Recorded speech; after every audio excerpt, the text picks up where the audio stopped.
Ang pag-uusapan po natin ngayon ay tungkol sa medical abstract or medical certificate. Yan pong dalawang bagay na medical abstract at medical certificate, importante po yan kapag po tayo ay magme-medical assistance. Sa lahat po ng ating lalapitan at hinga ng tulong, yan po ang number 1 na hanapin sa inyo. Kaya yan po ang ating pag-uusapan. Isi-share ko po sa inyo. Kailangan po bang naka-certified copy ang medical certificate at ang tinatawag nating medical abstract pag tayo kumukuha ng medical assistance. So, importante nga po yan, katulad ng sabi ko sa inyo, kapag po tayo kukuha ng medical certificate o medical abstract, kailangan po naka-certified true copy. At alam niyo po ba kung saan naman po kinukuha yan?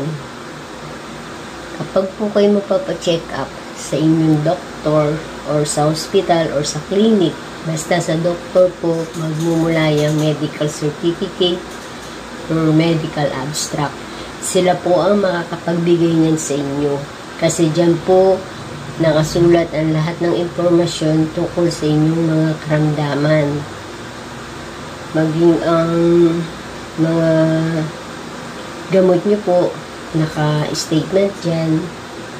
At higit sa lahat po, ang tatandaan nyo kapag kukuha po kayo ng medical certificate or medical abstract, titingnan nyo po yung perma ni doktor, license ni doktor, at saka po yung date na kung kailan po kayo nagpa-check up.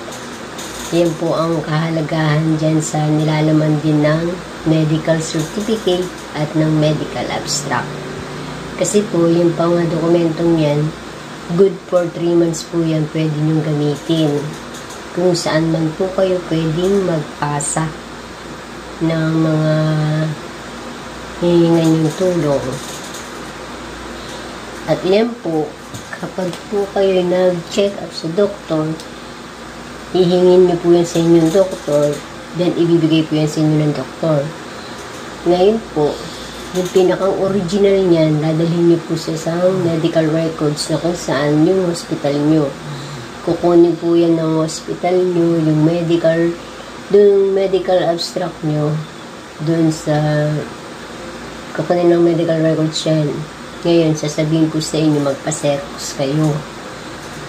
Ngayon, nasa inyo na po kung ilan piraso yung ipasa-xerox nyo. Kung halimbawa, ay may pagpapasahan kayong 5 hihingan nyo ng tulog. For example, PCSO, DSWD, sa mayor nyo, sa governor nyo, sa congressman, o kung saan pa. Kung ilan po yung kailangan ninyong mga medical documents na yan, mga medical certificate na yan, at medical abstract na yan, kailangan po ay magpa-xerox po kayo. Then, kapag nakapagpa-xerox po kayo niyan, babalik na po yan sa medical records nyo dun sa hospital. Kasi po iyan ay tatatakan po, kukunin po nila yung pinakang original, yung po xerox ang ibibigay sa inyo, pero yun po ay may tatak na certified true copy. Kasi po dun sa hospital, iiwanan nyo po yung pinakang original na medical abstract or medical certificate. Kasi nga po, kailangan po nila yun para po may record kayo doon. Then, tataka na lang nila ng certified true copy yung mga papel na pinaserox nyo. Kaya kung ilan po yung kailangan nyo, ganun din po yung dapat ipaserox nyo para hindi po kayo makabalik-balik. At ang alam ko po din dyan ay mayroon din po yan konting bayad. Kumbaga, hindi naman po kalakihan pero may bayad po yan. Pero sa mga private hospital, medyo malaki yung bayad dun sa mga private. Yung pagkakuha kayo ng medical or medical abstract, medical certificate. Pero kapag sa mga public government hospital kayo, wala naman pong bayad yun. Kaso, pag nagpa-xerox kayo ng kopya, pagtatak mo nila yun, Kung halimbawa, isang papel po ay 10 pesos ang halaga. Kung halimbawa, 5 papel yung papacertify true copy nyo, di 50 pesos po. Depende po yun dun sa hospital or clinic na kukuhain nyo. Basta tandaan nyo lang po, pagka ho kayo mayroong medical certificate or medical abstract, yung po kasi dalawang yan ay halos magkabaras po sila. Pero, kailangan yung tandaan yung pirma ni doktor, yung date, doktor, at yung license po, kailangan naka-input dun. Naka-input yan kasi yan po din ay tinitignan ng mga ahensya pwede yung pagpasahan. Yan po yung importante din. At ang kahalagahan po diyan ay hanggang 3 months po pwedeng gamitin yan. Kapag po lumampas na po ng isang araw yung 3 months, hindi na po pwedeng magamit yan. Paso na po yan. Pakukuhain ho kayo ng bago. Kaya hanggat maaari, kung gamitin nyo po pagkuha nyo para updated po yung mga papel mo at bago. So, yan lang po yung maisishare ko sa inyo, yung mga kahalagahan ng medical certificate at medical abstract. So, yung pagkakaiba naman po ng medical certificate sa medical abstract, ang medical certificate po, naka-indicate po yung pangalan nyo doon, yung patient name number, then yung sakit nyo po, at yung gamot na tinitake nyo, as kumpara po doon sa tinatawag nating medical abstract na talagang full details po siya na nakasulat doon. Yung patient, yung history ng sakit ni patient, naka full details po. Pero yan po ay parehas po tinatanggap ng mga ahensya.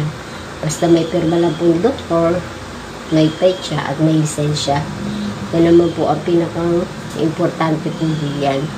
Kaya sa mga nagtatanong po kung yung pong certified true copy ng medical abstract at medical certificate ay pwede po bang ipasa? Pwede po. Kasi yung pong pinakang original po niyan ay kukunin po ng medical records ng hospital. At yan naman pong Xerox, ang kanila pong tatatakan ng certified true copy para po meron po silang natatabing record nyo na original na papel nyo. So, ganun po yun. Kapag naman po gusto nyo pa rin kumuha ng papel, pwede pa rin naman po kayong kumuha ng papel din kasi nga po may record kayo. Yan naman po ay hindi nila ipagkakait sa inyo kapag kailangan nyo. Yun nga lang, kung ako sa inyo, ang tip ko lang sa inyo, kailangan isang kuwaan na kayo para mamaya medyo malayo din yung pinagtsitsikapan nyo. E di maano pa kayo, maaabala pa kayo. So, ganun lang po yung kung ilan yung papel na kailangan yung pagpasahan, ganun po yung ipaseros. So, yan po binakang maisishare ko po sa inyo about medical certificate and medical abstract. So, thank you po. At ako po ay maraming video ginagawa about medical assistance. So, mag-antabay na po kayo at gagawa na po ako ng maraming video. So, God bless po and subscribe me. Thank you.